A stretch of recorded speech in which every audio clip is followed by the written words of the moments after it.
Boa noite a todos, todas e todes.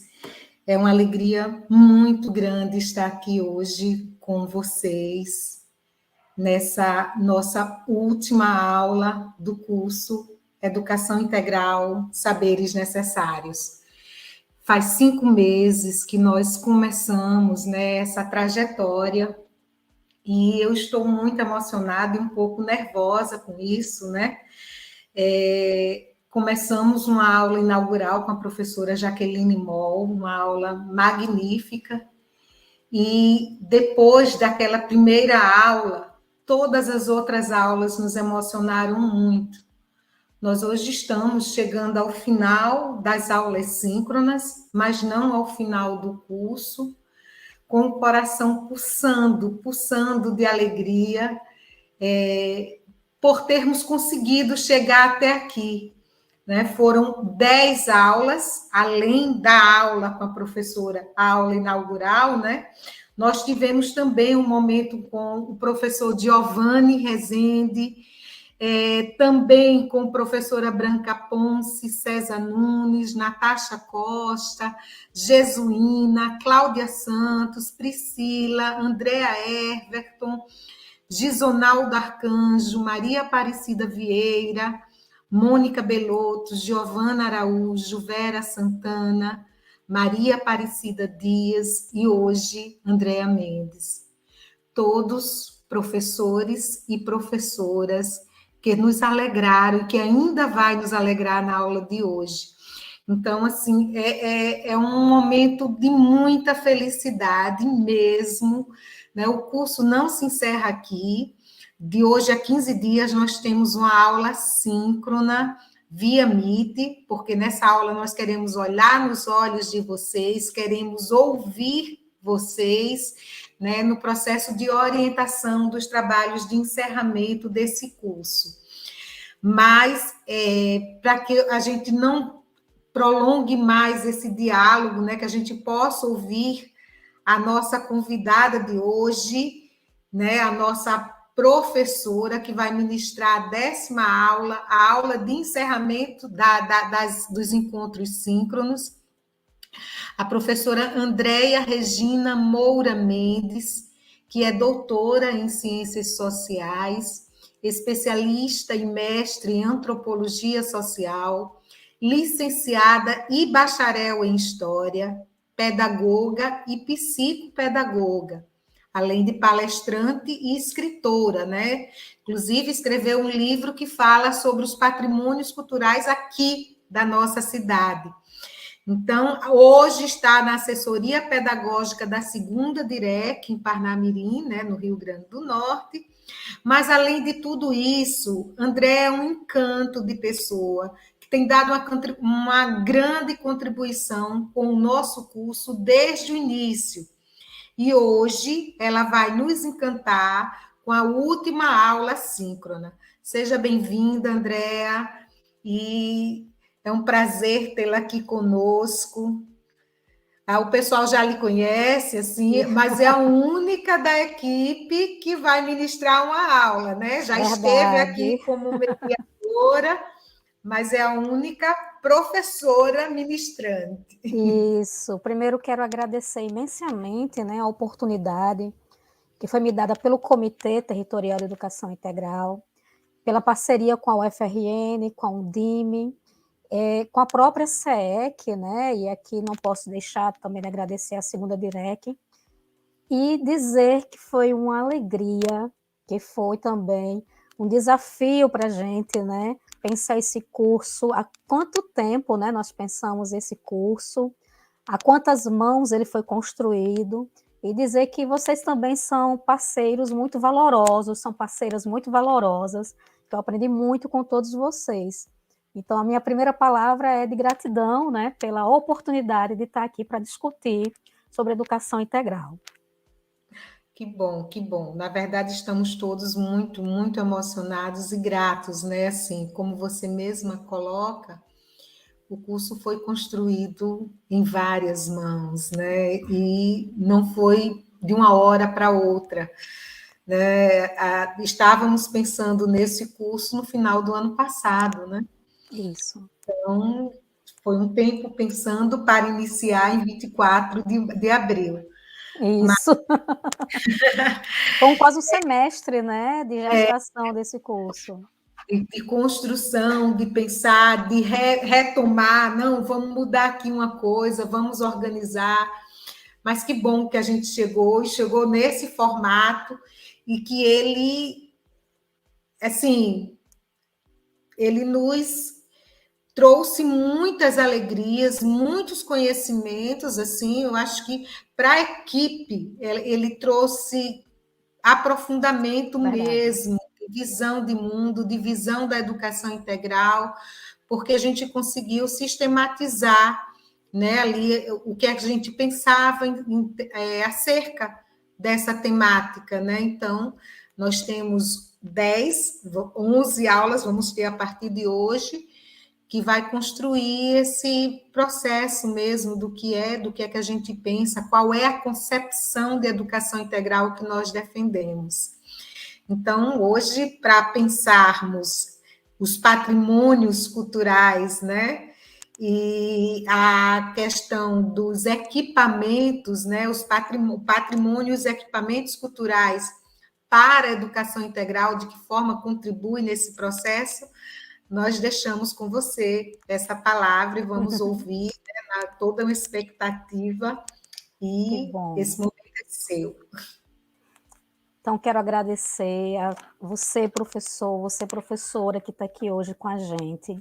Agradecer pela sua presença em todos os outros encontros, né? Pelas trocas que nós realizamos lá no chat.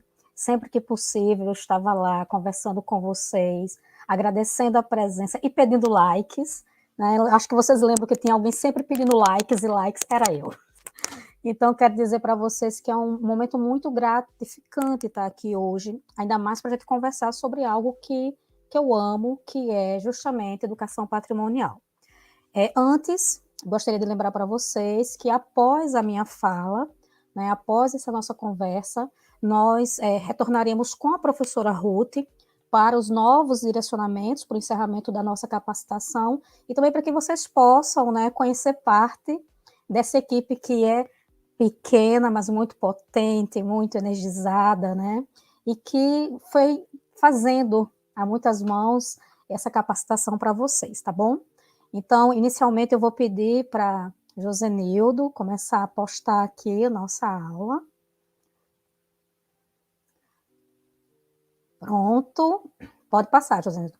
Eu escolhi um tema, né, que vai justamente dialogar com a visão de educação patrimonial, mas dentro de uma perspectiva integradora, certo?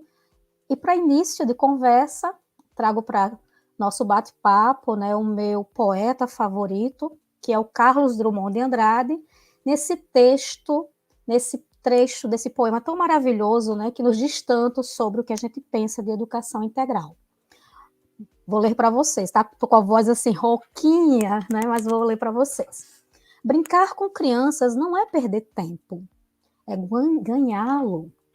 Se é triste ver meninos sem escola, mais triste é vê-los sentados, enfileirados, em uma sala sem ar, com exercícios estéreis, sem valor para a formação do homem. Então, esse poema que eu trouxe para nos acolher nesse primeiro momento, fala sobre o quanto a escola ela ainda é a mesma, não só da época de Drummond, mas de muito tempo atrás. Desculpem. A escola, ela ainda precisa se reinventar, ela ainda precisa se refazer. E nessa refazenda está a proposta da educação integral como uma forte perspectiva de uma formação totalizante, de uma formação holística desse nosso estudante. E se engana quem pensa que é só o estudante que aprende.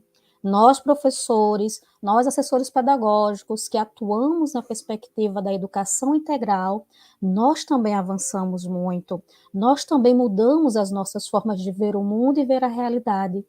Então, a fala de Drummond traz para a gente uma importante reflexão.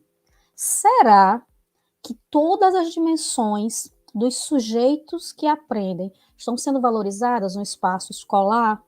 Será que há espaço para a cultura? Será que há espaço para o lúdico? Será que há espaço para a arte?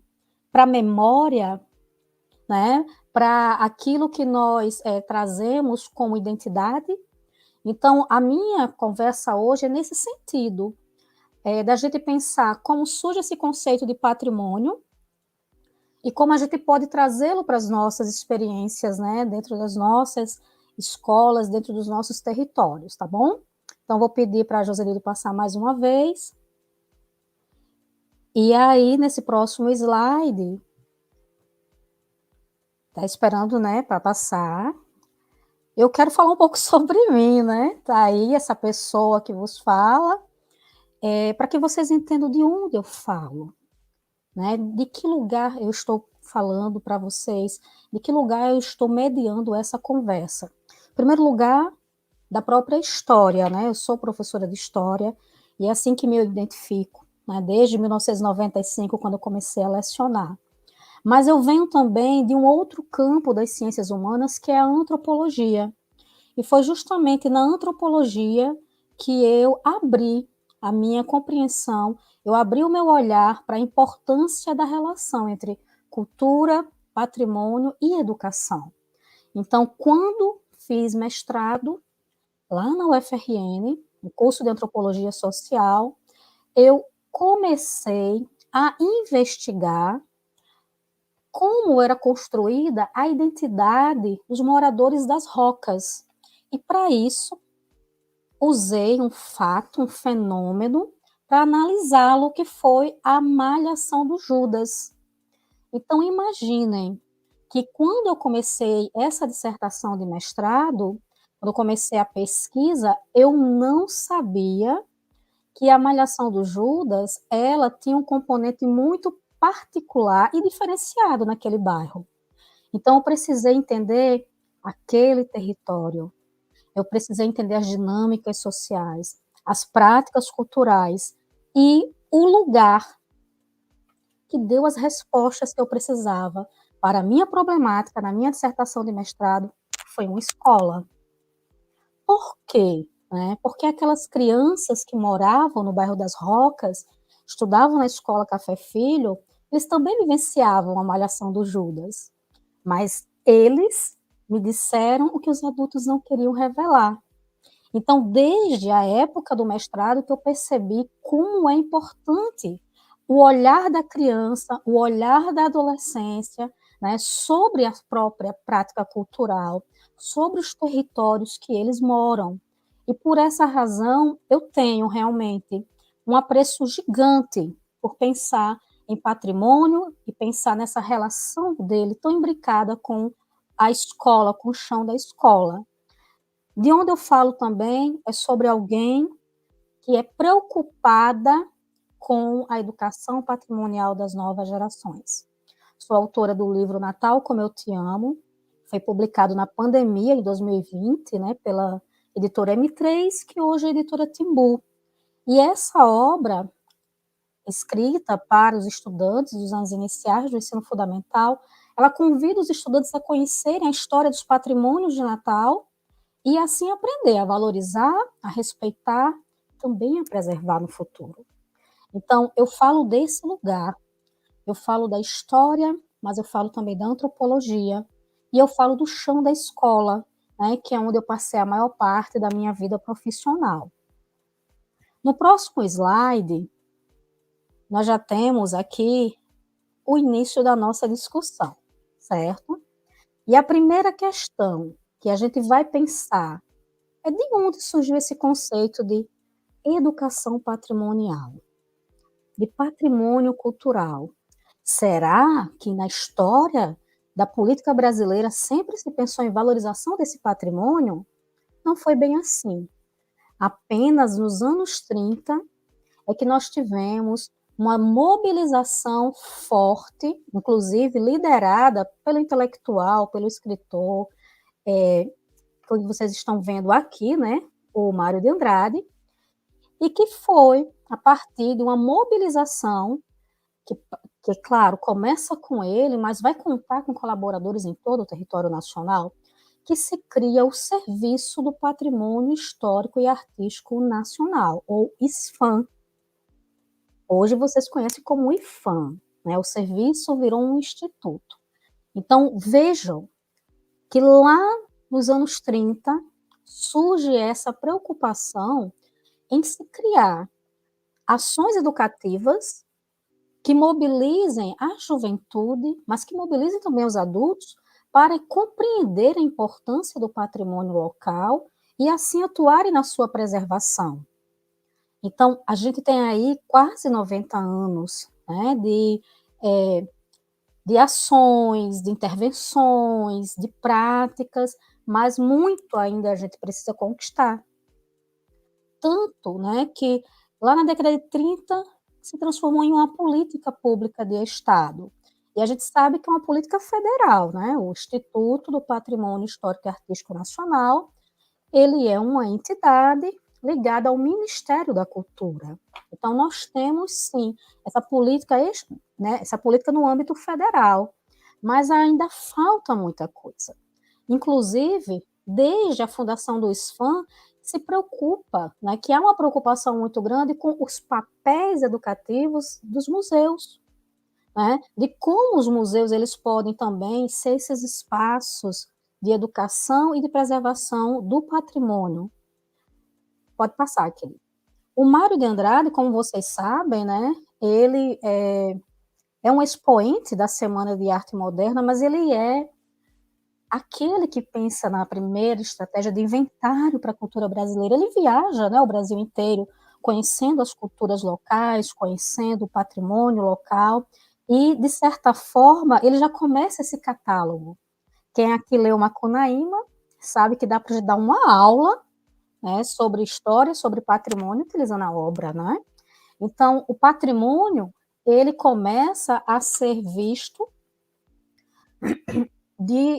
da ótica de uma política, e a partir daí vem o Gustavo Capanema, né, que pensa que esse espaço inicial vai ser o museu, que é um museu que vai ter como função a atividade educativa, né, vai educar o povo, mas o povo também precisa entender que o patrimônio histórico e artístico pertence a ele. Então, essa educação popular se transforma em uma das práticas principais do SFAM, né? E permanece durante a sua existência, até que ele vire IFAM e essas práticas elas vão sendo mais reelaboradas. Pode passar, querido.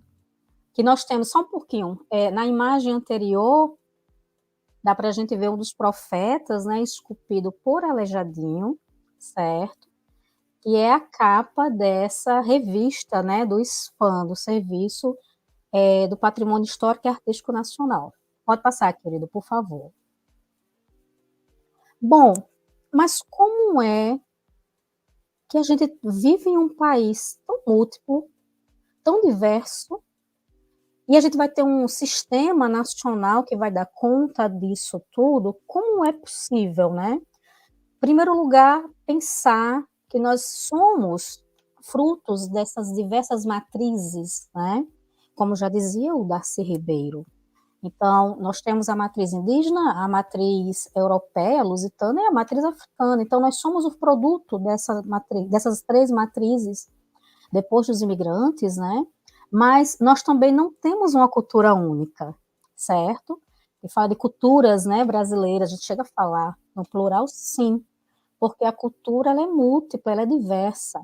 E aí, na década de 70, né, em 1975, é criado o Centro Nacional de Referência Cultural.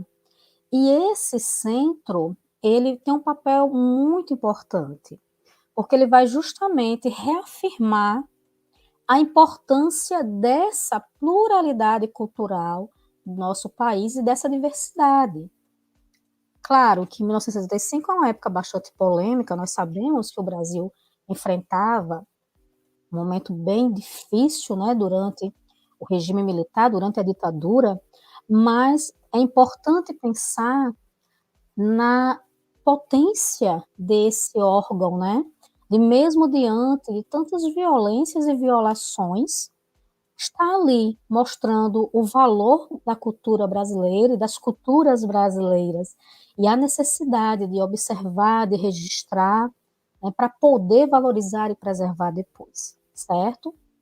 Então aqui nós temos uma capa, né, justamente de um fascículo publicado pelo Centro Nacional de Referência Cultural, e que nesse aqui o tema é o artesanato indígena do Centro-Oeste. Inclusive tem um amigo, um antropólogo, né, Francimário Vitor, que trabalha no Mato Grosso, justamente na região do Centro-Oeste, e que investiga essas ações, né, essas práticas culturais do artesanato indígena. Podem passar, por gentileza. E a partir, então, do CNRC, né, do Centro Nacional de Referência Cultural, a gente pode passar, querido. Vocês estão me ouvindo bem, né? Tá tudo bem. A gente teve aqui um delay, né? Mas pelo que eu estou vendo, vai dar certo.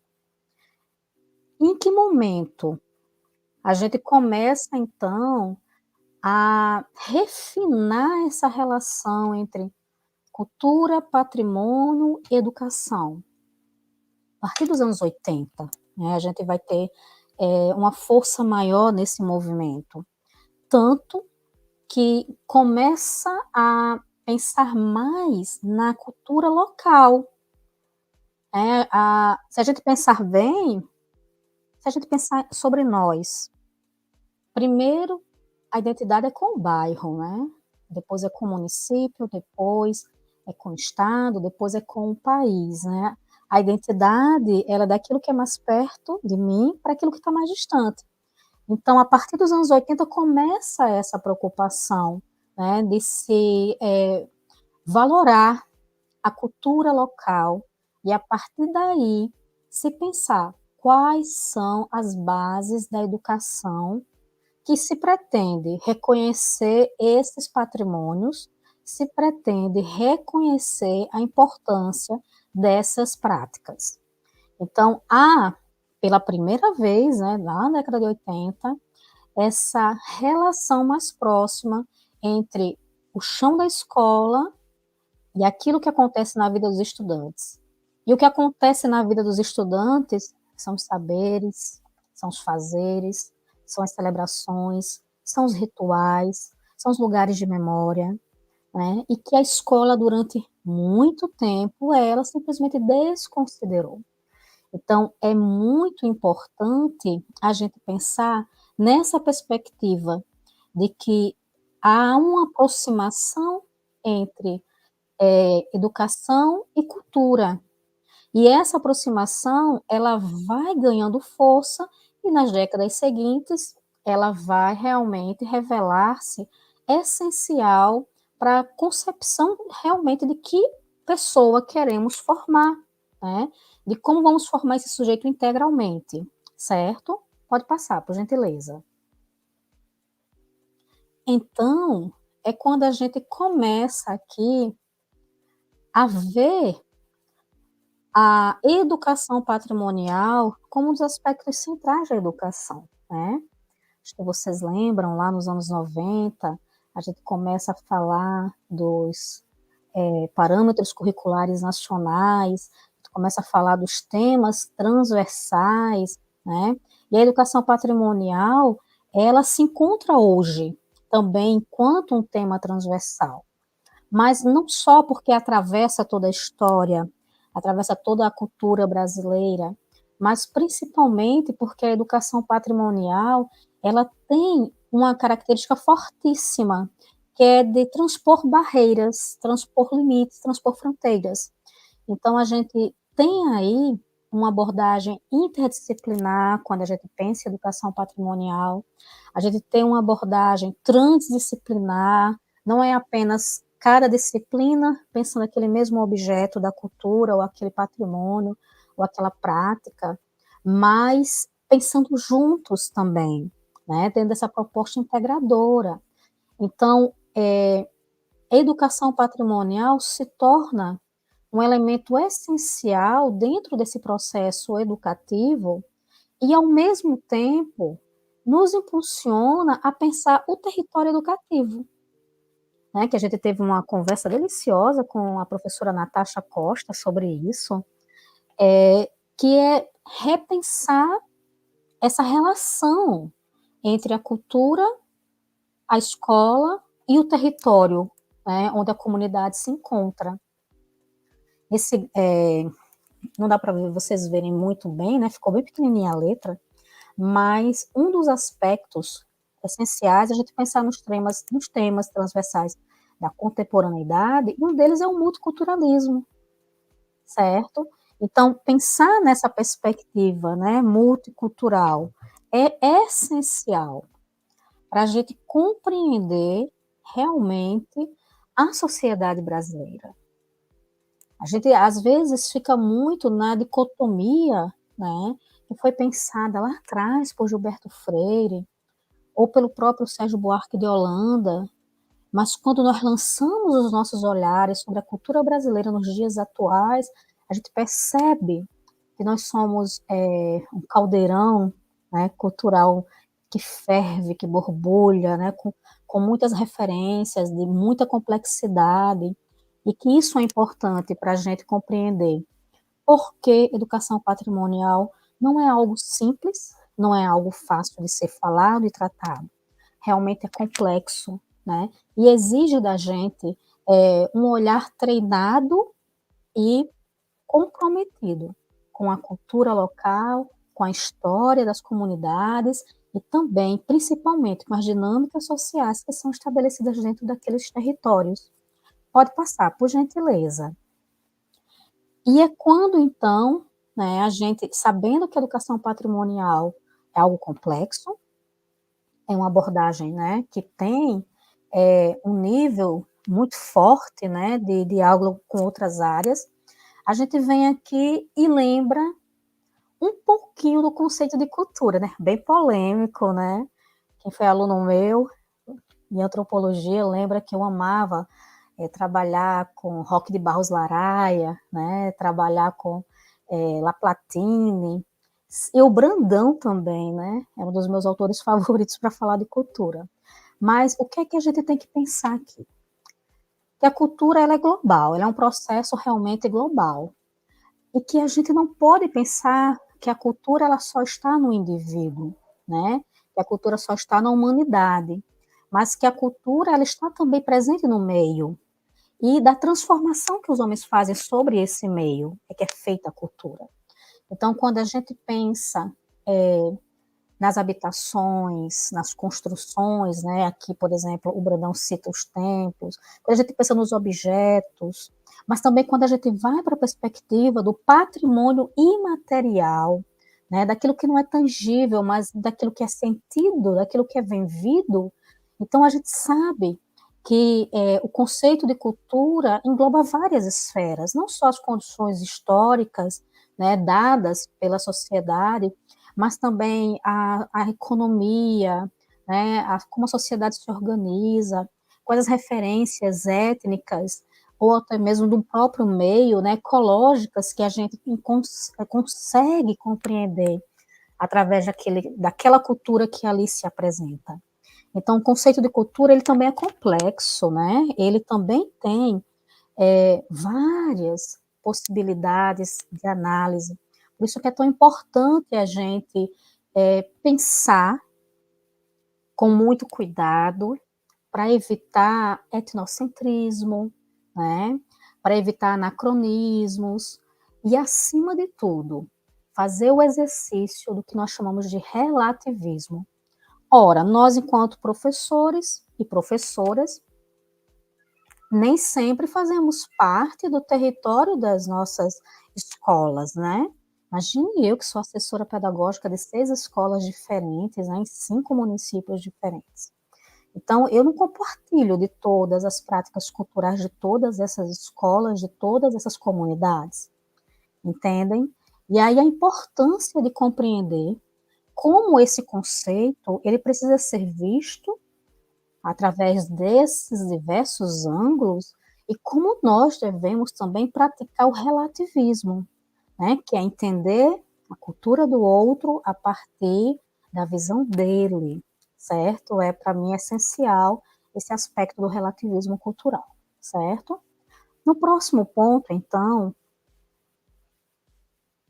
nós temos, né, pode passar, por gentileza, obrigada, que o conceito, então, de educação patrimonial, ele é trazido lá da Inglaterra, né, onde já existia esse modelo, não vou arriscar falar inglês, né, depois dessa gripe, mas que nos anos 80 ele aparece aqui no Brasil como uma metodologia, e a partir de então, o IFAM cria então a nossa metodologia para a compreensão e para a prática da educação patrimonial, certo? E aqui eu quero deixar para vocês uma obra que eu tive o conhecimento sobre ela em 1999, que é o Guia Básico de Educação Patrimonial. Foi foi com essa obra. Pode voltar, querido. Pode voltar. Isso, obrigada.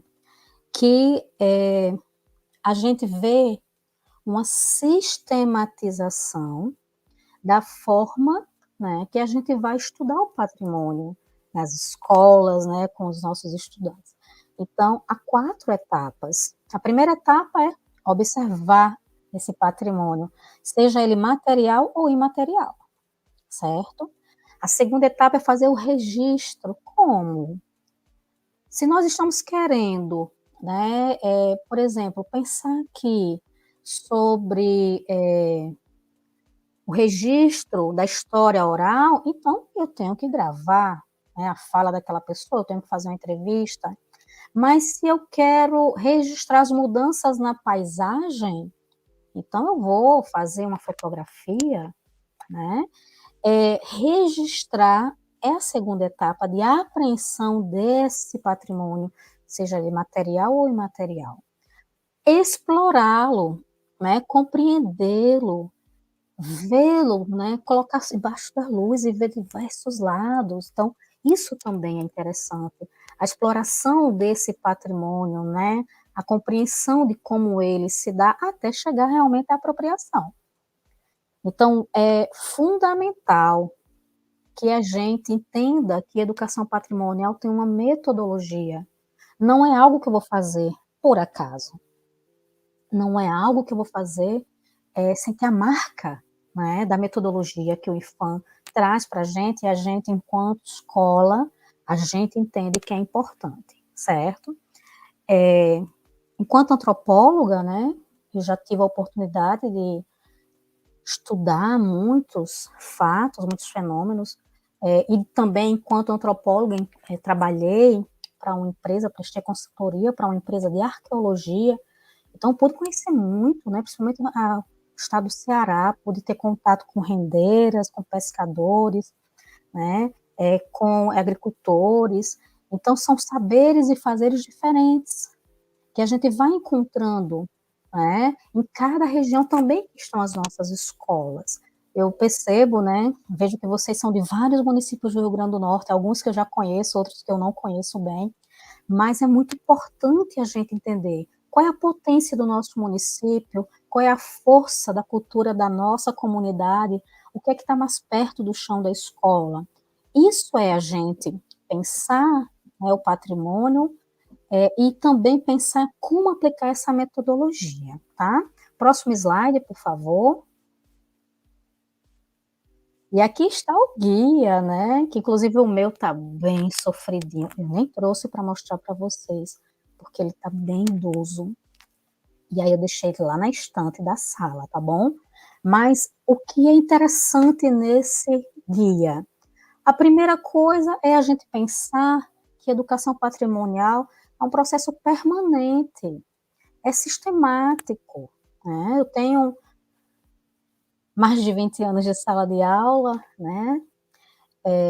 Precisamente 28 anos de sala de aula, e ainda hoje eu me encontro com estudantes, ex-estudantes meus, lá do famoso sexto ano, né?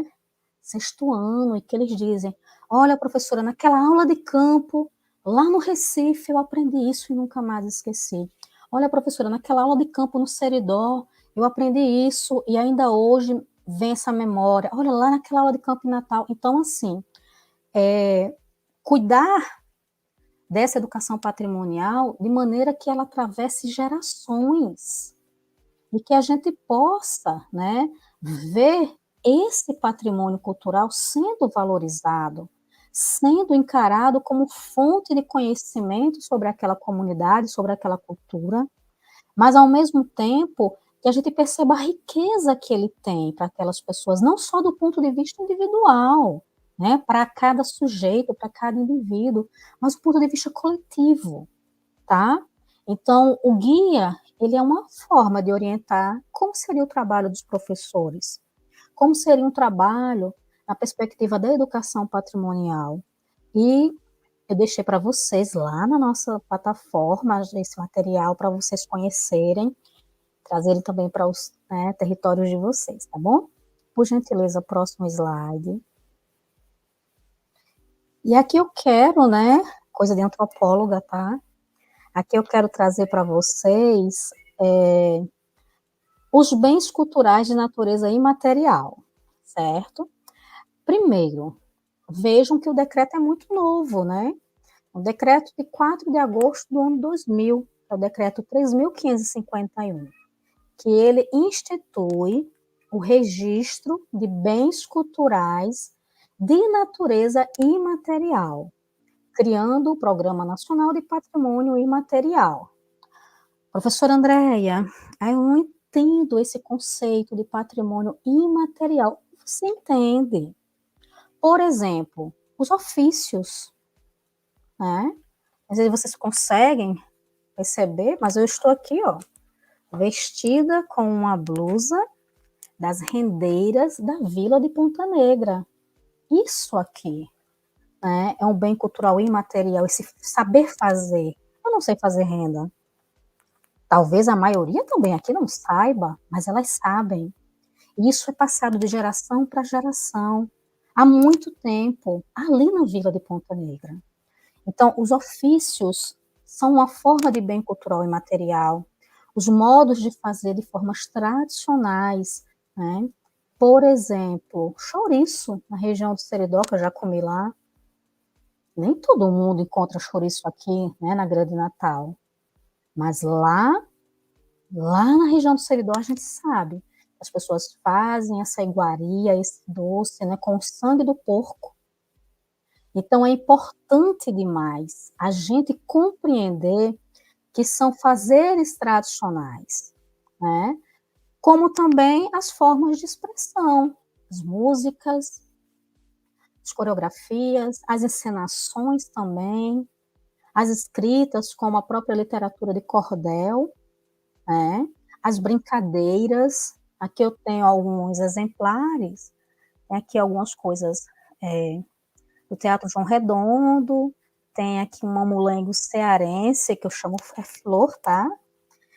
Também tem aqui uma escultura africana, aqui no outro canto, vou pegar para vocês verem, tá? Que ela tá bem escondidinha. Essa daqui, ó, isso aqui, põe o dedinho aqui dentro, né, para fazer o teatro do João Redondo, né, ó, olha só. Isso aqui foi feita pela professora Zildalte Macedo, grande pesquisadora sobre o teatro de João Redondo no Rio Grande do Norte, e que depois de ser pesquisadora virou brincante, né? E aí ela confeccionou essa linda, essa maravilhosa, e o companheiro dela que está ali do lado, certo? Então, é importante a gente pensar, né, que esses fazeres tradicionais fazem parte também desse conhecimento, né? Outra forma, outra coisa, os espaços, os lugares. Vocês imaginaram? Porque tem lugares que trazem determinadas memórias afetivas, nem existe mais, né? É um coreto de uma praça no interior que não existe mais, mas as pessoas lembram que ali havia um coreto, né? É uma determinada árvore que existia em um espaço e que não existe mais. Na última semana, no final de semana, estive no interior da Paraíba, na cidade de Monteiro, e tinha uma praça lindíssima na cidade, né? Uma revoada de andorinhas, coisa mais maravilhosa do mundo, sobre essa praça. E as andorinhas iam e vinham. Coisa linda, espetáculo lindo. E eu fiquei encantada com essa praça. Horas depois, fui conversar com um monteirense sobre a praça e ele disse: "Você não sabe o que era ali?" Eu não sei. Ele: "É o primeiro cemitério da cidade, está ali embaixo." E achei aquilo impressionante. Então, os lugares, eles também, né, assumem esse papel, os usos, né, que a gente atribui, os sentidos e os sentimentos que a gente atribui também a esses lugares de memória. E as práticas culturais, né, as próprias celebrações, as festas que a gente conhece, os ritos de passagem dos povos indígenas, por exemplo. Então, há muita, né, vida nos bens culturais de natureza imaterial. Nossos estudantes, as suas famílias, as comunidades que eles estão assentados, né, o território educativo, vive isso, pulsa, mas nós não trazemos para a escola.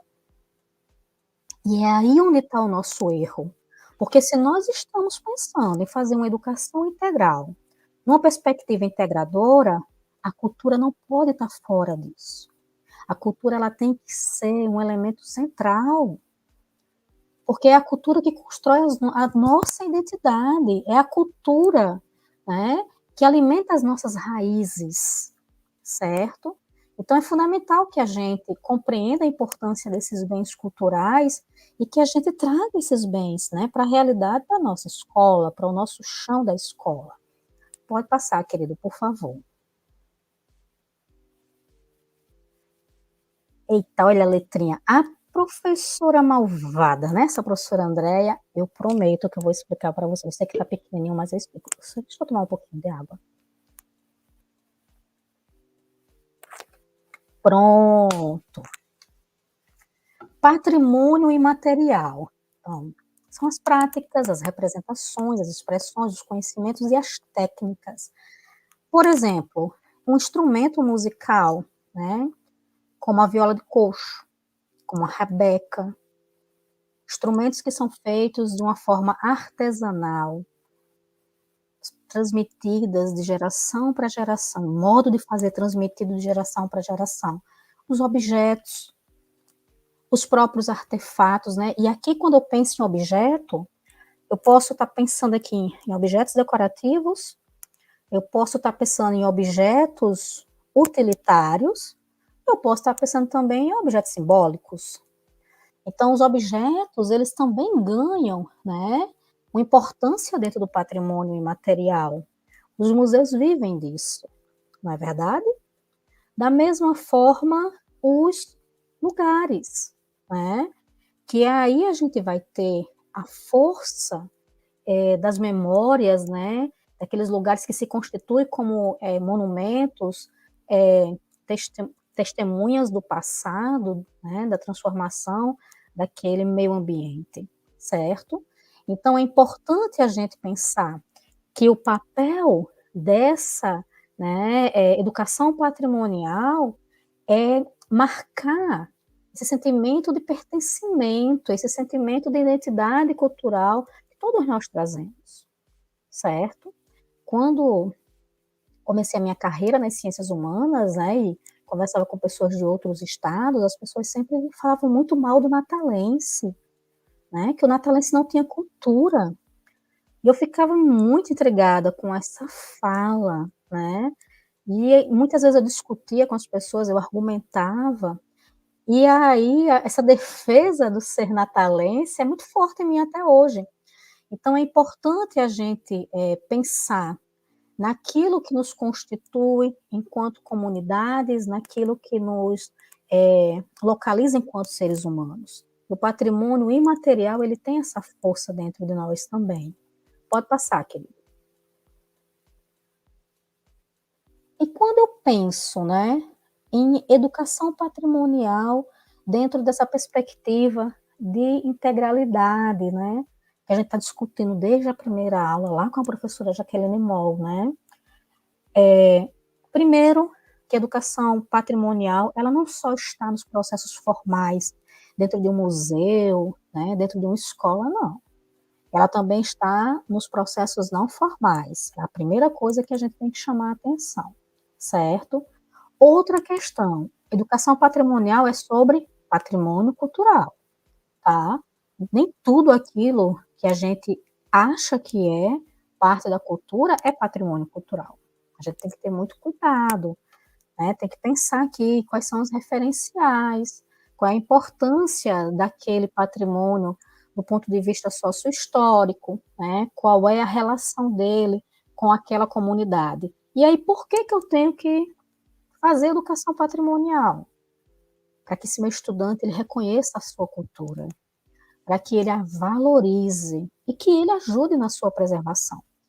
Sempre que eu vou às escolas fazer palestra, meu público, né, é um público de 8, 9, 10 anos, às vezes um pouquinho menor, 7 anos, eu sempre coloco eles no papel de aprendizes da história. Aí sempre conto para eles que logo, logo eu não estarei aqui mais, né, e eles estarão gestando essa cidade de Natal, ou da Grande Natal, né, dependendo da cidade que eu visito para fazer a palestra. E eles ficam tão admirados, mas eles, sabe, acreditam que eles são capazes também, né, de atuar nessa preservação. Então, imaginem o que nós não podemos fazer nas nossas escolas também, né? Esse movimento ele é muito importante para a sobrevivência da nossa própria sociedade. Pode passar, por gentileza. E aí, quando eu penso da minha escola, né? Quando eu penso na escola, no chão, no território, na comunidade que eu atuo, como eu falei para vocês, eu tenho seis escolas, né? Eu sou assessora pedagógica na segunda DIREC. Uma em Parnamirim, que é a Maria Cristina, duas em São José, do Mipibu, que é a Terceira Rocha e a Rafael Garcia, uma em Nísia Floresta, em Campo de Santana, que é a Adélia Gugel, outra em Canguaretama, Fabrício Maranhão, e a última lá em Bahia Formosa, Águeda Sucupira. Cada escola dessa tem um território educativo diferente e que produz cultura e que produz referências. Então é importante a gente pensar, né, que a cultura é construída de forma coletiva e isso é representado no território. Então a gente tem que trazer para o nosso aluno a percepção de que a comunidade que ele vive é reprodutora de saberes e que ele precisa reconhecer, né, essas referências culturais, seja ligada à sua memória, seja ligada à memória dos seus pais, ou dos seus avós, ou de outras pessoas da comunidade, certo? Então, quando a gente pensar, vou só colocar aqui na tomada, tá, rapidinho. Quando a gente pensar em educação patrimonial, na perspectiva da educação integral, a gente tem que pensar a partir do espaço onde a escola está inserida, tá? E aqui eu quero contar para vocês rapidamente uma situação maravilhosa, emocionante, que foi a nossa escola, que fica lá em Campo de Santana, em Nísia Floresta, né, município de Nísia Floresta, chamada Adélia da Silva Gurgel. E os professores fizeram um projeto integrador que tinha como foco entender a cultura de Campo de Santana, né? A partir da história, entender a cultura. E foi incrível como aqueles estudantes se mobilizaram, como eles mobilizaram também as famílias, e como isso ressignificou a prática dentro da escola, certo? Eles, inclusive, apresentaram recentemente, né, na formação que nós tivemos as escolas de educação de tempo integral, e desde já peço desculpas a vocês por não ter comparecido, estava muito doente, né? Mas o nosso colega, né, professor Marinho, fez a apresentação do projeto integrador e mostrou a potencialidade de quando a gente trabalha com educação patrimonial, como mobiliza, sabe, como movimenta.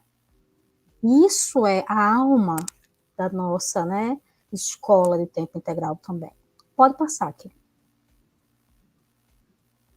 a educação também é um processo de mediação, né? E aí, veja só, esses estudantes já vivem naqueles territórios, mas eles precisam entender que aqueles territórios são territórios de cultura, certo? E que aqueles territórios, eles estão também dentro do contexto da educação dos estudantes.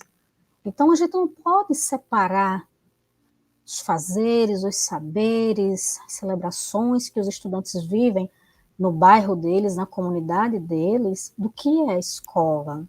Porque a escola ela precisa ser esse território, né? O estudante, ele aprende muito mais quando ele tem um interesse, quando ele se reconhece também naquilo que é trazido. Então, essa mediação, ela é um grande instrumento, uma grande ferramenta para potencializar a aprendizagem dos estudantes. Outro ponto importante em relação à educação patrimonial enquanto processo de mediação é que o estudante ele vai entender como funciona a sua cultura. Ele vai aprender também a pensá-la, né? E, ao mesmo tempo, ele vai desenvolver a habilidade de se relacionar consigo, com o outro, com a cultura. Então, essa mediação ela também é essencial nessa perspectiva da educação integral. Por gentileza, próximo slide. E aqui, gente, é essencial a gente, sabe, transformar esse espaço tradicional que o Carlos Drummond de Andrade já reclamava lá atrás, né? Que a gente traga vida, né? Que a gente, sabe, se aproprie do território, dos equipamentos, né? Que é o nosso tema, né? Um dos nossos temas hoje. Que equipamentos são esses? Os centros comunitários, as bibliotecas públicas, as praças, os parques, se a sua cidade tiver um teatro, ou se tiver um cinema, ou se tiver outros espaços, né, como lá em Campo de Santana, que é um dos espaços foi a Lagoa, então que a gente possa ressignificar esses espaços enquanto territórios educativos e, ao mesmo tempo, transformar esses equipamentos em elementos de grande difusão da cultura.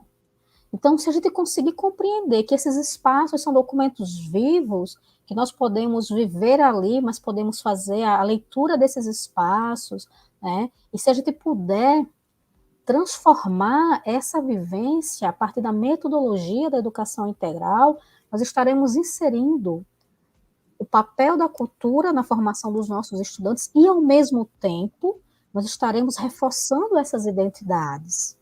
Nós estaremos reforçando esses laços de pertencimento cultural que são essenciais para a defesa da comunidade e do patrimônio, certo? No próximo slide, trago aqui a maravilhosa Jaqueline Moll, né? Já que ela começou, ela vai ter que terminar, né? E aqui, eu acho essa fala dela muito sensível sobre a grande experiência de educação patrimonial que foi dentro do Mais Educação, né?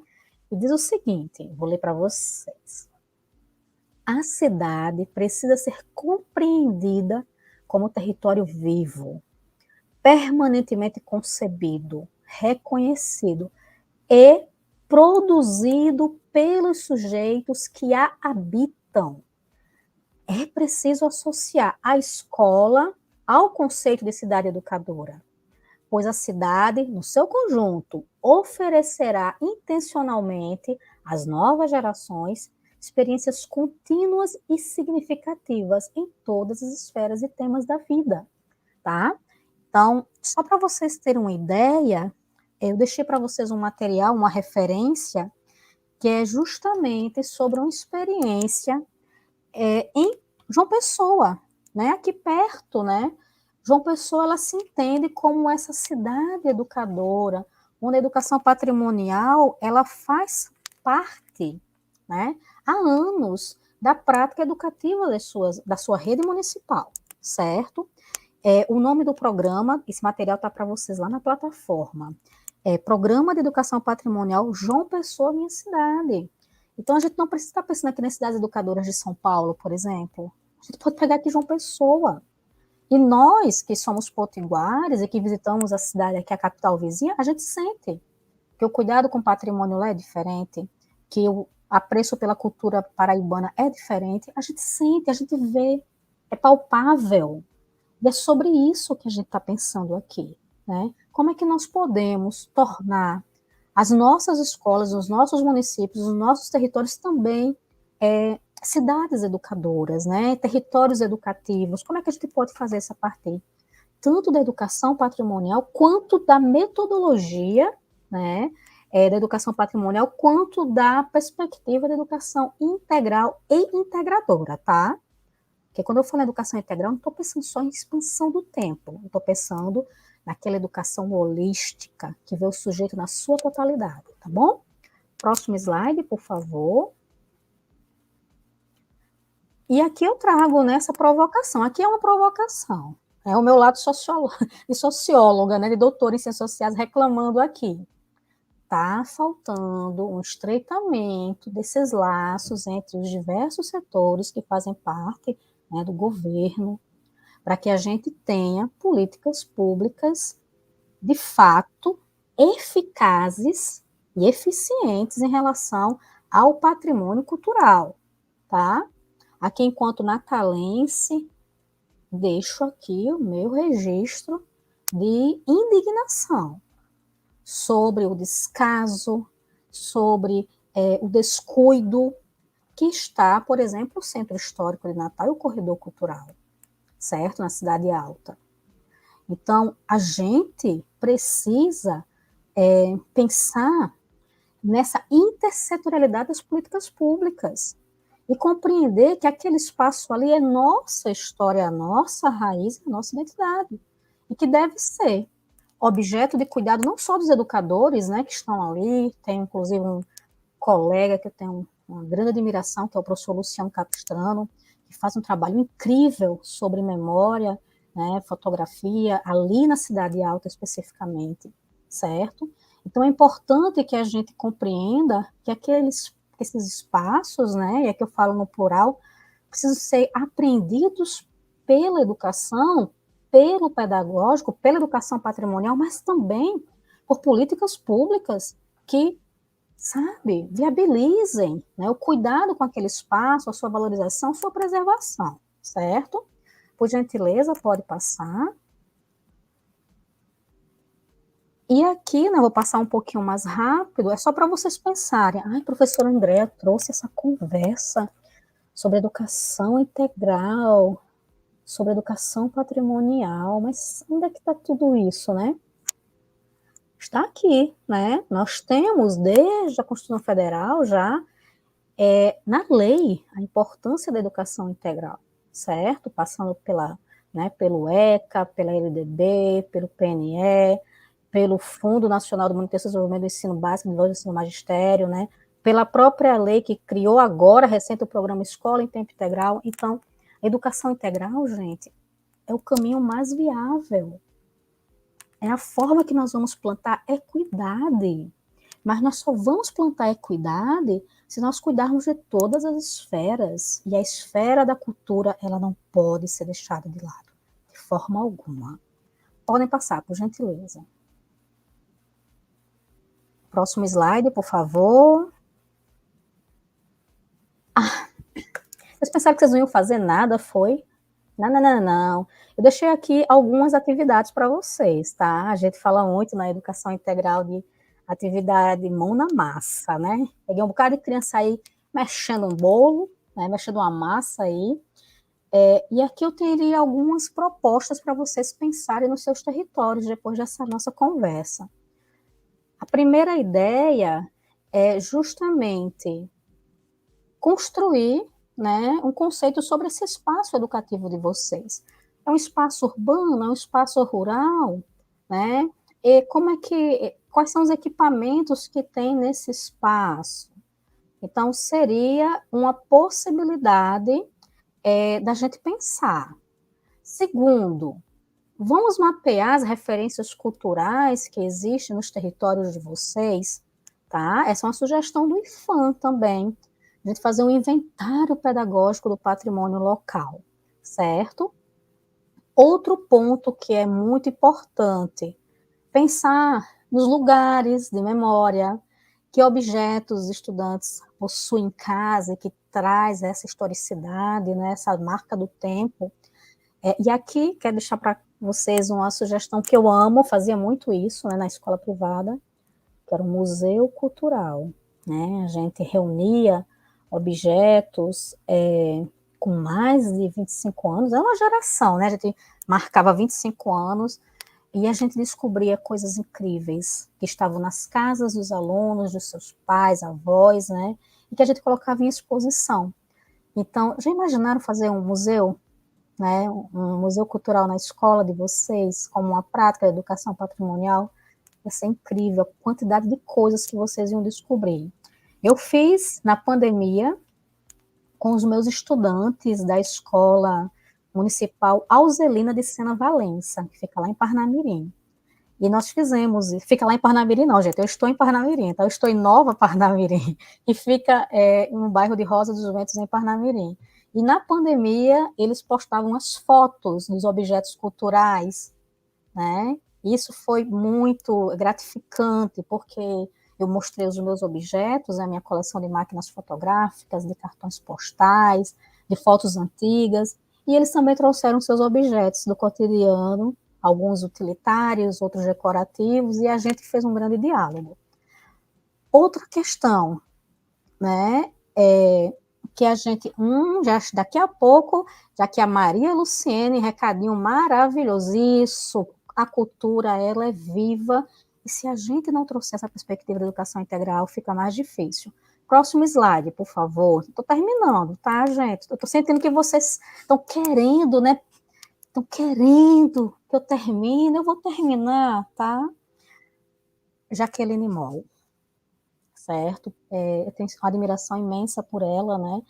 Por toda a força que ela representa para a educação integral no Brasil, e essa frase é dela: a educação integral é uma nova forma de viver a vida. Então, eu gosto de pensar que nós estamos no caminho certo, que nós ainda estamos, né, trilhando algumas dificuldades, que nós ainda temos desafios para transpor, mas que nós estamos no caminho certo com a educação integral. Pode passar o próximo slide, por gentileza. Oh, meu Deus, acabamos, né? Aqui são as referências bibliográficas e eu quero chamar a atenção de vocês para algumas coisas, tá?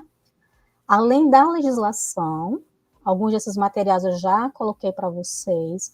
Eu queria citar para vocês aqui algumas obras que são daqui do Rio Grande do Norte, né?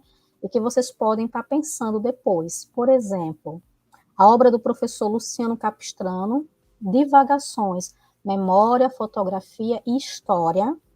É um trabalho riquíssimo que ele vem desenvolvendo há muito tempo aqui na nossa capital, em Natal, e que se materializou nesse livro. Eu gostaria também de indicar para vocês o livro do professor Francisco Galvão, que é um historiador de Canguaretama, e o livro dele chama-se Herança Bendita, Elementos da Cultura Popular do Município de Canguaretama. É um livro rico, né, traz quadrado mágico, né, dos mitos, das histórias míticas de Canguaretama e outros temas muito interessantes. Então, a gente começa a pensar a partir, né, do território. Também quero citar o livro do professor Almir Oliveira, O Patrimônio Cultural e os Livros Didáticos de História, como uma das, né, referências para a gente pensar isso e sistematizar, né, pensar de forma mais sistematizada, certo? Mais uma, por gentileza, mais um slide. No próximo slide tem aí as fontes, né, que eu consultei, vocês depois, quem quiser, a gente pode ver uma forma de ter acesso a esse material que eu coloquei hoje. E por último, nós temos mais um slide, por gentileza, vamos ver. Temos mais um slide, Josenildo? Ô, Jeová. Estou fazendo suspense aqui. Será que é o último, hein? Acabou? Então, né, gente, cumpri com minha promessa, né? Cumpri com meu tempo, bem britânica. Deixe ela, né, que ela é pontual. Mas eu quero dizer para vocês algumas coisas antes, tá? Primeiro que nós temos perguntas, certo? Eu vou voltar aqui para a pergunta, certo? Para ler para vocês. A pergunta é de Betânia Lima, ela diz o seguinte: a constante destruição da nossa estátua de Iemanjá é um exemplo da falta de educação e consciência com relação ao nosso patrimônio? Betânia Lima, adorei sua pergunta, viu, amiga? Tô te conhecendo, hein? Betânia, você que foi minha parceira, né? Você que eu tive o prazer de trabalhar com você lá no nosso livro, Natal Como Eu Te Amo. Eu vejo algo além, sabe, Betânia?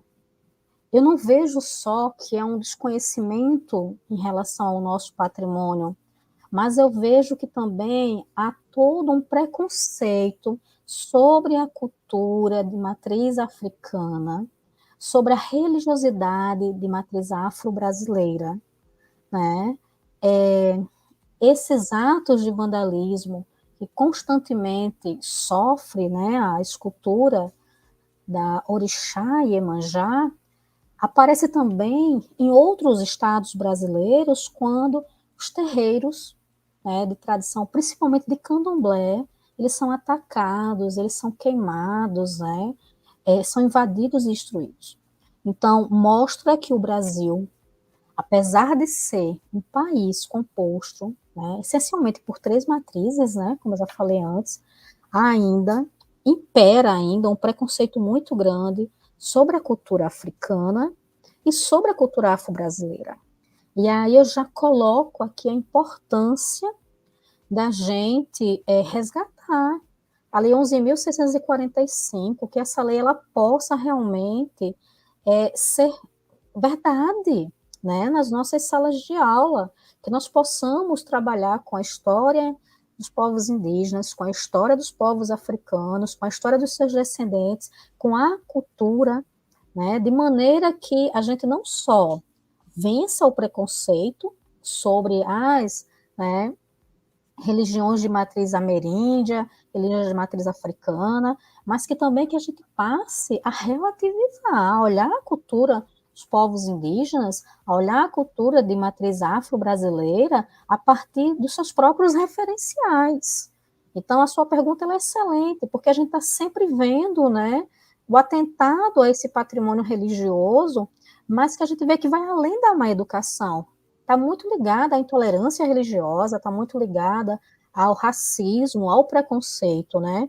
E como o crime deve ser punido, né, com rigor da lei, certo? Muito obrigada, Betânia, pela sua pergunta.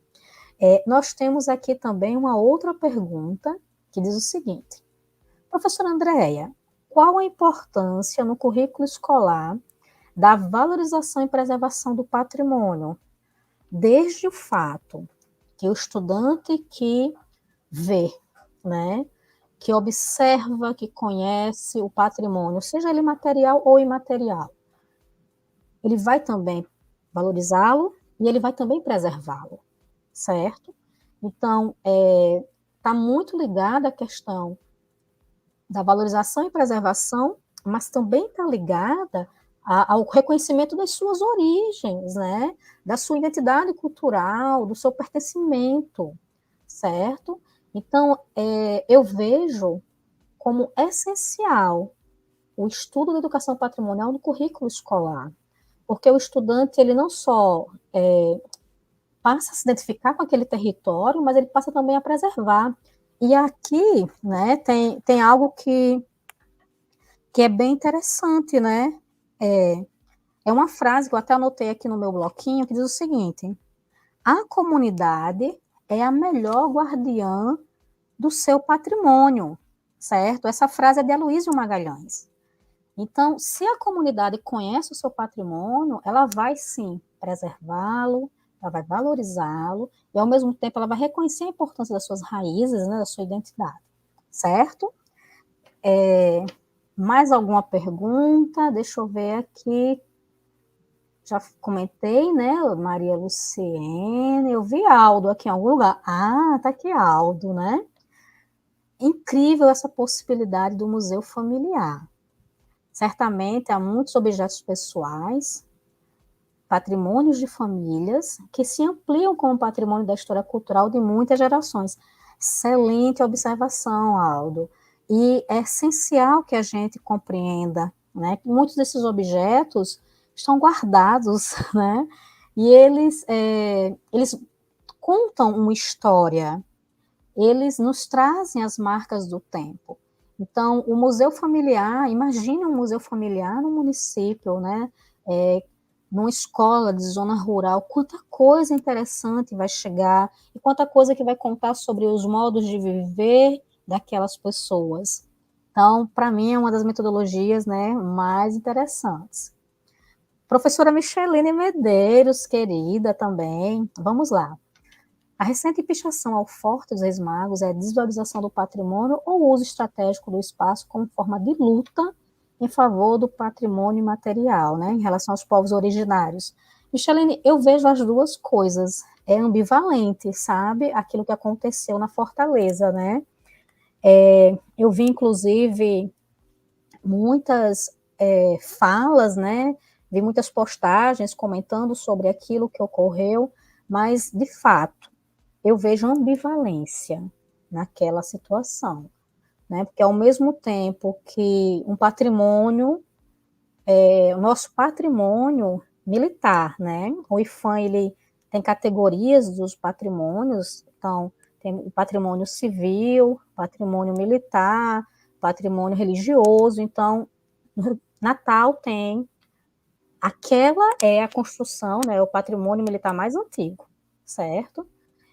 A nossa igreja matriz, Nossa Senhora da Apresentação original, seria o templo mais antigo, e o que hoje o que foi o antigo IPHAN seria a nossa construção civil mais antiga. Então, eu vejo as duas coisas aí. Eu vejo que foi um ato de pichação, mas que, ao mesmo tempo, a pessoa utilizou aquilo ali para fazer um link, né, com a questão dos povos originários do Rio Grande do Norte, porque nós sabemos o papel da Fortaleza dos Reis Magos. Nós sabemos, né, que a partir da construção dela foi feita a expulsão dos franceses e a pacificação dos povos indígenas ali da região, né, de Igapó, ali daquela região perto do Alecrim também, né? Então, a gente sabe que são as duas coisas. Então, foi muito boa a sua provocação para a gente pensar, né, aqui, também nesse uso. Mais alguma pergunta? Nós temos mais alguma pergunta? Ou nós já vamos... Quem mais? Temos mais alguma pergunta? Professor Andrei, tudo bom, professor Andrei? É bom que são pessoas que eu estou só reconhecendo aqui os rostinhos, né? Pronto, professor Andrei, vamos lá. Como a escola pública pode atuar no tombamento simbólico dos contadores de história das comunidades, do patrimônio material?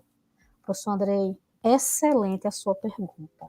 Olha só, no comecinho aqui eu falei para vocês que eu estive durante muitas vezes no Ceará, né, fazendo trabalhos da antropologia para uma empresa de arqueologia.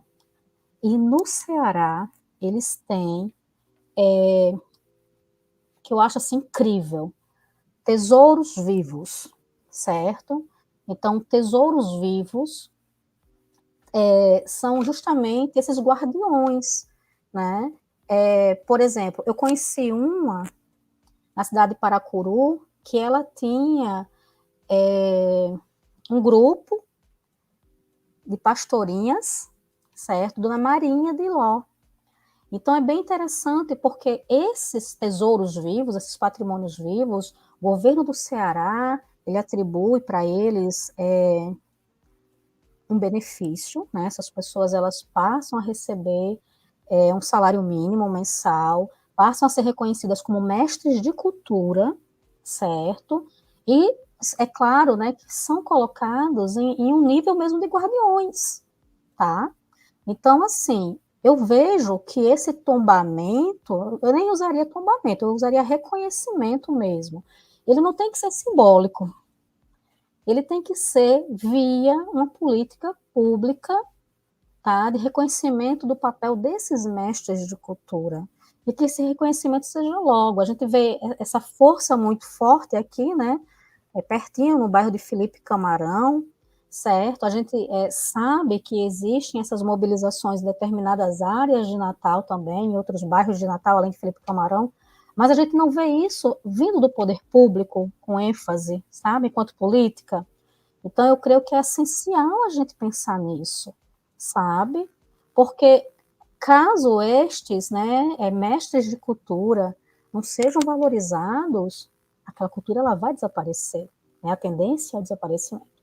Então, eu creio que deve sim existir uma valorização real e um cuidado, né, com a sobrevivência dessa pessoa que tanto contribui para a cultura local e também para a força da identidade potiguar, certo? Nós temos mais alguma pergunta? Estou esperando aqui, ver se tem perguntas. Tem mais alguma pergunta? A gente já pode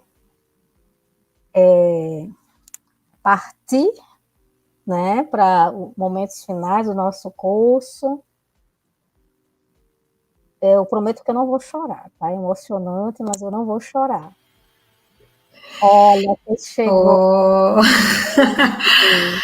Gente, que aula, assim, maravilhosa, André, assim, você trouxe questões, trouxe temas que eu fiquei assim, poxa, como eu preciso me aprofundar também nesse campo, né?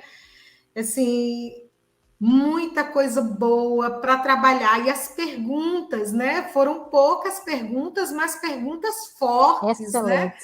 Excelentes. Que traz assim, eu disse, opa, vai pegar assim, uma coisa boa para a gente pensar e levar mesmo para a nossa prática. Parabéns, Andréa. Eu só Obrigada. tenho que agradecer, foi uma fala realmente muito potente, né?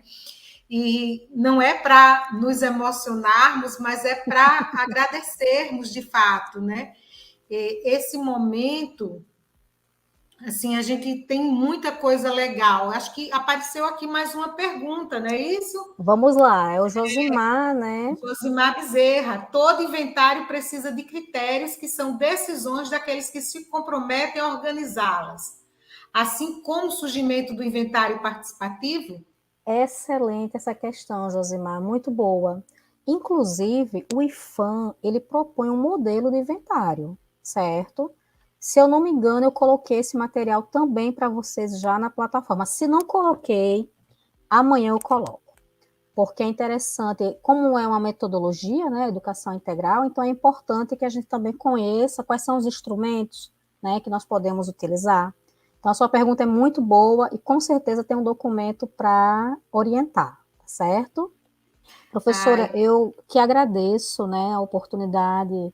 Ano passado a gente sonhava com, né, com esse momento e ele chegou. Então, quero agradecer a todos que assistiram hoje, especialmente, né, as perguntas, as interlocuções. mas E não vão podemos embora, embora. não vão embora, porque não terminou. Andréa, é assim, eu te chamei, convidei o grupo, nós estamos aqui realmente, de fato, para agradecer. Não podemos encerrar essas aulas síncronas, né? O curso não termina, mas as aulas síncronas sem esse momento de agradecimento, porque ele é absolutamente necessário, né? Então, nós chegamos à última aula síncrona do curso de capacitação, educação integral, saberes necessários. E o curso, ele foi e é, já que não encerrou, né, uma iniciativa do Comitê Territorial de Educação Integral do Rio Grande do Norte. E ele surge a partir de uma demanda das redes de ensino do Estado, tanto a rede estadual como as redes municipais. Ele foi promovido pelo Departamento de Práticas Educacionais e Currículo, do Centro de Educação da Universidade Federal do Rio Grande do Norte, e aprovado pela Pró-Reitoria de Extensão da UFRN. O curso ele teve mais de 700 inscrições solicitadas. Não, inicialmente, nós não tivemos como atender todos, e atendemos apenas os primeiros 500 inscritos. Mas, quando a gente percebeu que muitos dos inscritos não estavam conseguindo acompanhar as aulas síncronas, aceitamos todos aqueles que haviam se inscrito anteriormente. E hoje nós temos mais de 700 inscritos no Moodle, né? Então, lá alocado na nossa plataforma. E todos esses cursistas, eles estão em mais de 100 municípios do estado. São professores, coordenadores pedagógicos, gestores e licenciandos das redes estadual, federal e municipais de ensino. Pensado em várias mãos, o curso contou com a contribuição de muita gente. E nessa última aula síncrona, não podemos deixar de agradecer a todos, todas e todes que contribuíram para que esse curso acontecesse. Aos professores e professoras que doaram um pouco do seu tempo e do seu conhecimento. Quero citar o nome de cada um deles e delas mais uma vez, porque sem eles e elas, esse curso não teria acontecido. Nosso muito obrigada, Jaqueline Moll, professora aposentada da Universidade Federal do Rio Grande do Sul e que é sinônimo da educação integral no Brasil. Na fala de Andréa Mendes, o nome dela foi citado várias vezes, em todos os momentos, né? Professor Giovanni Rezende, o coordenador, né, o representante do Comitê Territorial do Triângulo Mineiro e Alto da Paranaíba, de Educação Integral e Cidade Educadora, que esteve e está conosco sempre. A professora Branca Ponce, a querida professora Branca Ponce, da PUC São Paulo, esteve conosco recentemente, assim como o professor César Nunes, também da Unicamp, estiveram conosco no seminário, segundo seminário de Educação Integral na Bahia. Natasha Costa também esteve lá conosco, né? Do Centro de Referências em Educação Integral. Jesuína Leclerc, do Ministério da Educação. Cláudia Santos, do Comitê Territorial Baiano de Educação Integral Integrada da Bahia. Todos eles estiveram, né? De Jaqueline até Cláudia, todos estiveram no segundo seminário de Educação Integral da Bahia.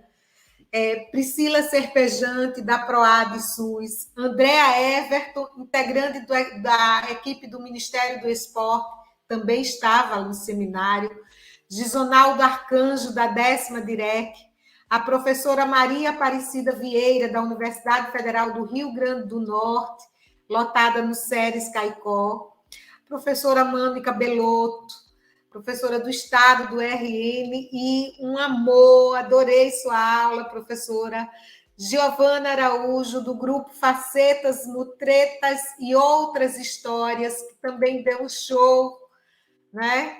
Vera Santana, da Conexão Felipe Camarão, Maria Aparecida Dias, ai, que aula amorosa, Maria, Cida, né? Maria Cida, Departamento de Educação Física da Universidade Federal do Rio Grande do Norte.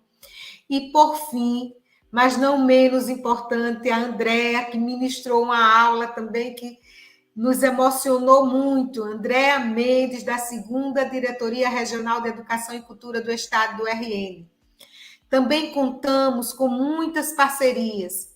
Seria inviável o curso sem a transmissão da Undime RN, da primeira aula, né? A aula inaugural. Aliás, da Undime RN, que ministrou as 10 aulas. A Undime Bahia ministrou a primeira aula, a aula inaugural. Da CEDIS, Secretaria de Educação à Distância da UFRN, via AVA-PROEX, nossa sala de aula virtual. A Rede Humane, Rede Brasileira por Instituições Educativas Socialmente Justas e Aldeias, Campos e Cidades que Educam. O Observatório Nacional de Educação Integral, Centro de Referência em Educação Integral, a Conexão Felipe Camarão, o Centro de Educação da UFRN, o Departamento de Educação do SERES, UFRN, a Secretaria de Educação, da Cultura, do Esporte e do Lazer do Estado do Rio Grande do Norte, entre tantas pessoas que nos auxiliaram, não podemos deixar de agradecer a Magno, da Undime Bahia, que esteve na transmissão da aula inaugural, a Raquel Marcelino Correia e Josenildo dos Santos Campos Filho, que estiveram na transmissão das demais aulas, as 10 aulas do curso foi via Undime RN. E queremos chamar aqui a nossa equipe, Andréa Mendes, da 2ª DIREC, Andréa Bezerra, da Secretaria Municipal de Educação de Natal, Jusileide Santana e Nasneide Brito, ambas integrantes da Subcoordenadoria de Ensino Fundamental da Secretaria de Educação do Estado do RN, Simone Cortez, da Undime RN, Jeová Miguel, da 10ª DIREC, Miracildo Batista, da Escola Estadual Monsenhor Paiva, do município de Vera Cruz, e ao licenciando Jonathan Cleilson, aluno do curso de licenciatura em Ciências Biológicas da UFRN, que esteve conosco durante todo o processo. Antes de disponibilizar a fala aos colegas da equipe, quero lembrar que no dia 25 de setembro teremos um encontro síncrono via Meet para orientar a produção final do curso. E, nesse momento, eu quero chamar toda a equipe, né? Não vai ter como entrar todos, mas todos aqueles que aqui estão, por favor, venham dividir essa tela comigo, né? Venham agradecer também, né? Nós vamos facultar essa fala para vocês. Simone, Andréa, que prazer estar com vocês aqui. Foi muito bom contar com vocês. Eu costumei, assim, no final da metade do curso, eu já consegui relaxar e muito, porque a equipe ela conseguia dar conta de tudo. Então, em alguns momentos, eu não podia estar presente e o pessoal levou numa boa, né? E vocês nem perceberam, assim, o grupo ele tinha, né, assim, uma autonomia e conseguiu realmente chegar aqui até o final, né? Assim, e isso para mim foi muito bom. Muito obrigada mesmo a cada um de vocês. Eu realmente estou muito emocionada, porque eu sabia que sem vocês eu não conseguiria chegar aqui. E eu fiquei receosa de ter esquecido o nome de alguém. Mas, assim, vocês foram demais mesmo. Muito obrigada. O Moodle lá na página, de estar participando, de estar aqui. Vocês, de fato, merecem os parabéns. Vocês foram show, né? E a fala é de vocês. Vamos seguir alguma ordem?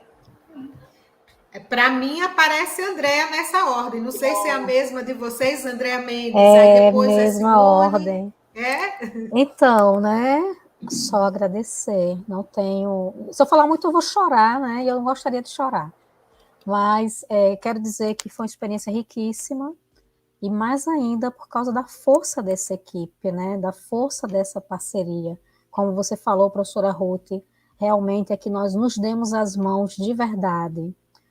Então, para mim, foi essencial essa construção e esse coletivo, né? Entrei há tão pouco tempo no comitê, mas sou muito grata e muito orgulhosa de fazer parte. Então, agradeço demais a vocês e aos nossos cursistas, né? Muito obrigada também. Simone.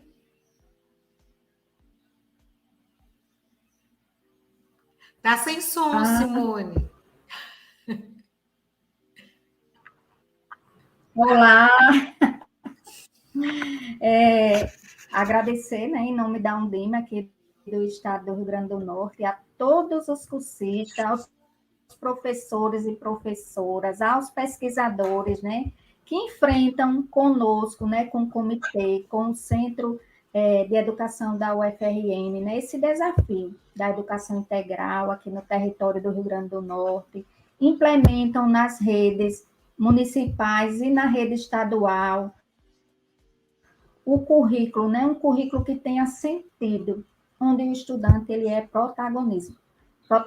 Obrigada a todos vocês por essa discussão, por pleitear isso nos processos de aprendizagens. E sigamos juntos, né, porque a educação exige isso. Equipe motivada, de profissionais comprometidos com o estudante, com a sociedade, né, e com as nossas escolas.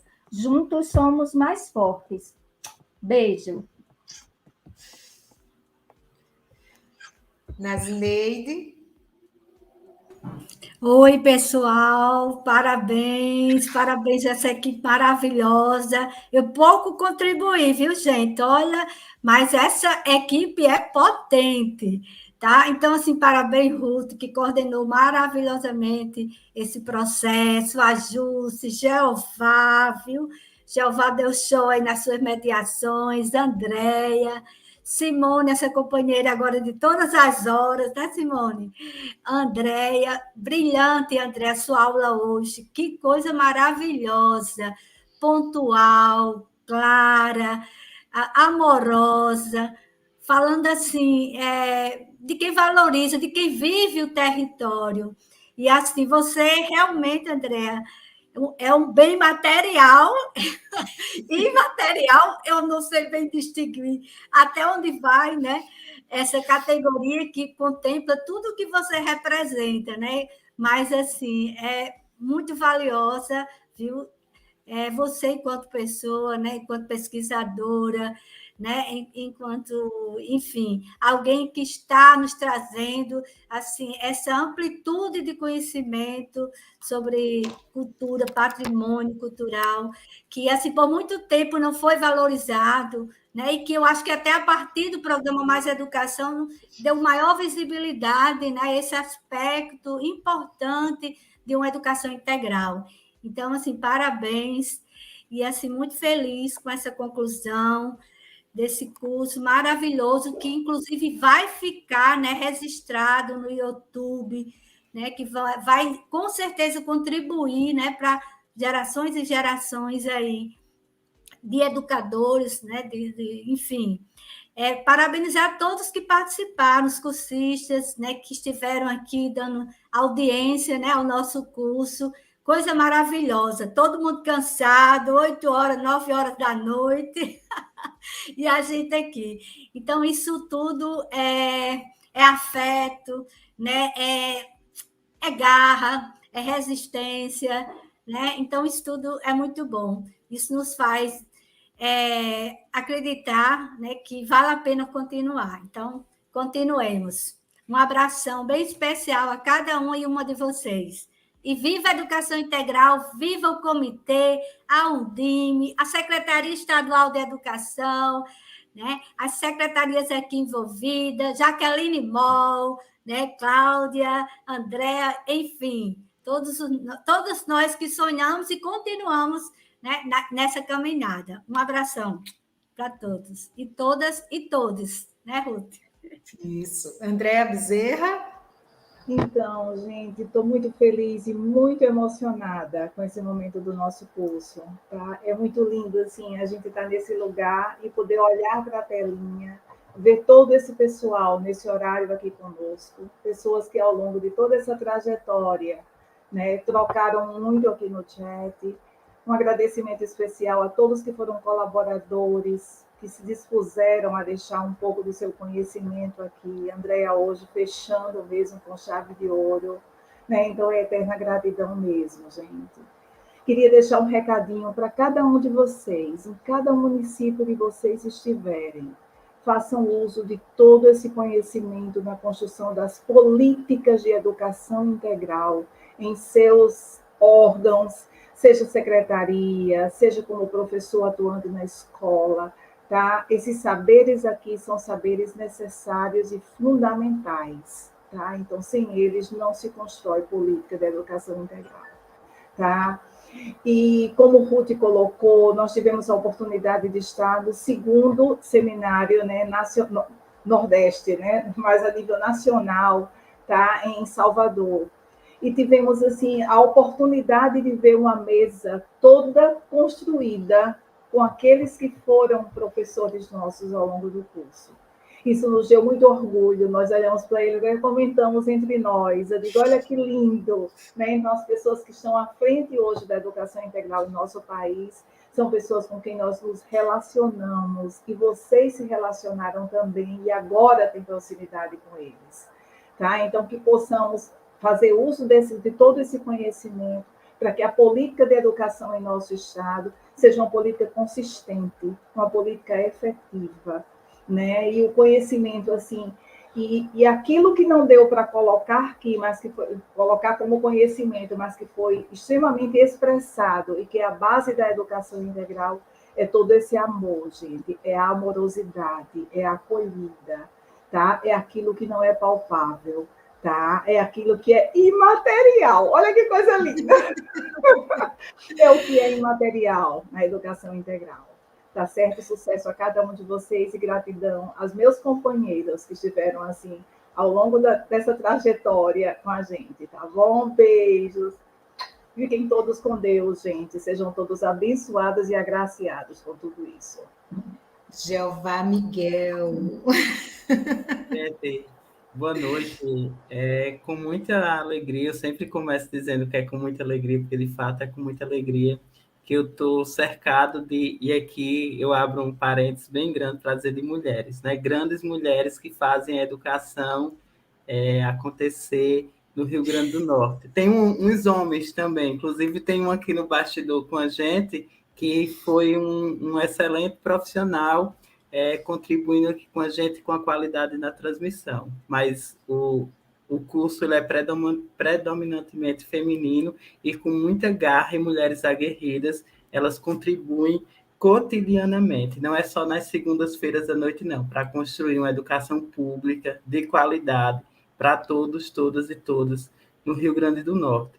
Então, é com essas pessoas e com essas mulheres, e homens também, que a gente compõe o Comitê Territorial de Educação Integral. E a gente diz, e a gente finca aqui a nossa bandeira. A educação integral, ela está, de fato, sendo pautada no nosso país novamente.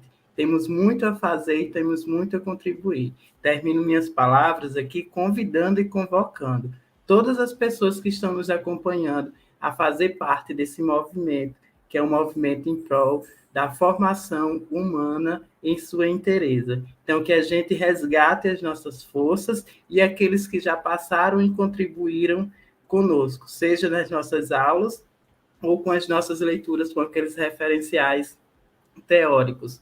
E aí desejo a todos uma excelente noite e que a gente continue firme, forte e juntos, de mão dadas, para que a gente possa construir cada vez mais uma educação de qualidade pública aqui no nosso estado e do nosso país.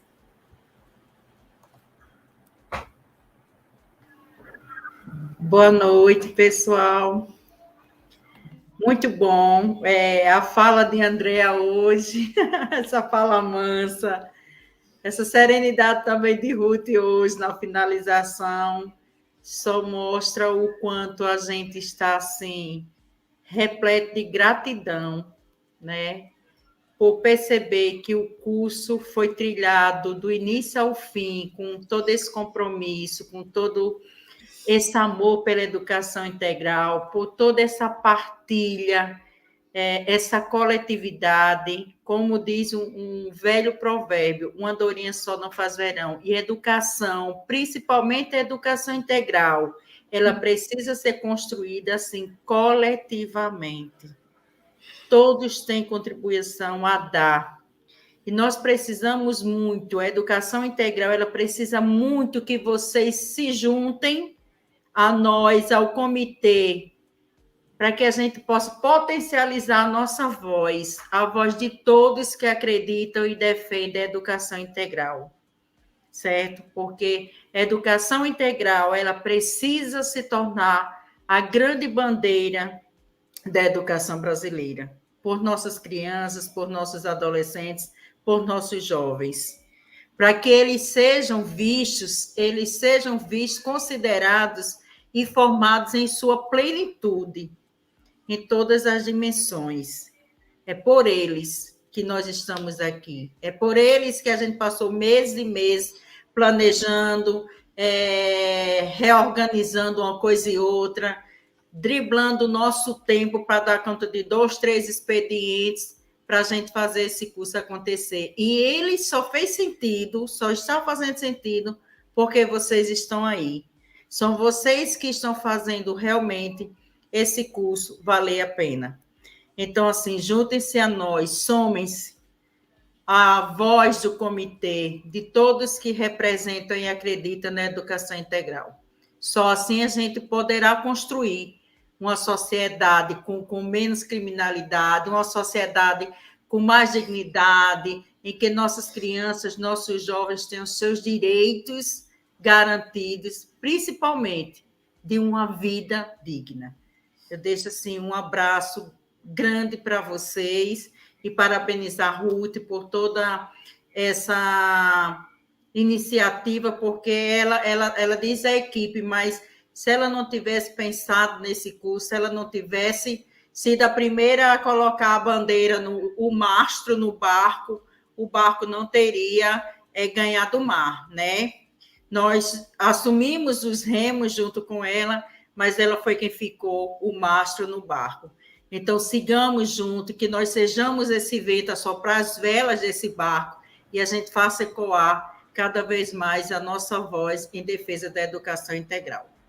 Um abraço para todos. Ô, Ruth, deixa eu quebrar o protocolo e chamar a Josenildo para se fazer presente aqui nessa sala também. Cabe mais um aqui, cabe. Cabe. Vem embora, Josenildo. E assim, quando Josenildo, eu perguntei o nome dele para colocar, o Raquel, né? Josenildo e Raquel estiveram na transmissão via Undime RN das 10 aulas, então, o tempo todinho aqui com a gente, né? Então, de acordo com o Jeová, eles já cursaram, o curso já merece certificado, né? Mas ele disse, não me chame, professora. Mas a gente, assim, da equipe, só faltou Miracildo. Miracildo hoje, inclusive, estava para mediar a aula de Andréa, e ele entrou em contato comigo dizendo que sempre chegava tarde da escola, né? Então, professor nos bancos da escola, então sempre chegava tarde e não queria começar com atraso e pediu para ser substituído. Mas Miracildo faz parte dessa equipe, viu? E uma outra pessoa que eu não podia esquecer, e eu perguntei o nome, mas esqueci de colocar na minha listinha ali. Toda semana eu estava atrás de Keison Cunha. Toda semana, para fazer os cards, para divulgar, e perturbando, não tem, ajusta aqui, o pessoal colocou, precisa ajustar aqui, e hoje foi dia 12, aí ajusta. Então, essa dinâmica dos bastidores, né? Vamos consertar aqui, vamos perturbando um e outro. Keison, obrigada, e desculpa aí todas as vezes que eu lhe perturbei. Mas se essa parceria, e eu quero agradecer de fato a Undime, eu acho que a gente acabou construindo uma parceria e se sentindo à vontade de chegar, de dialogar, né? de estar próximo. Meu muito obrigada mesmo, obrigada em nome de toda a equipe, da gente saber que podia contar com vocês. Sei que Jeová está perturbando Josenildo para ele aparecer. Mas eu não sei se ele teria coragem, assim, ele disse que ia fazer um cursinho de oratória para estar aqui. Mas aí, não precisa falar, não, é só aparecer, está todo mundo querendo conhecer. Gente, mas é isso, acho que coordenar um curso com uma equipe dessa é realmente muito fácil. É só para agradecer. Ficava a preocupação, mas chega um momento que a gente relaxa, porque a gente sabe que está com equipe que a gente pode contar. Nosso muito obrigada. E não esqueçam, dia 25, nós vamos estar lá, viu? Eu quero a equipe toda, para que a gente possa conversar e conhecer vocês e dialogar mesmo, para fazer uma educação integral valer a pena no nosso estado.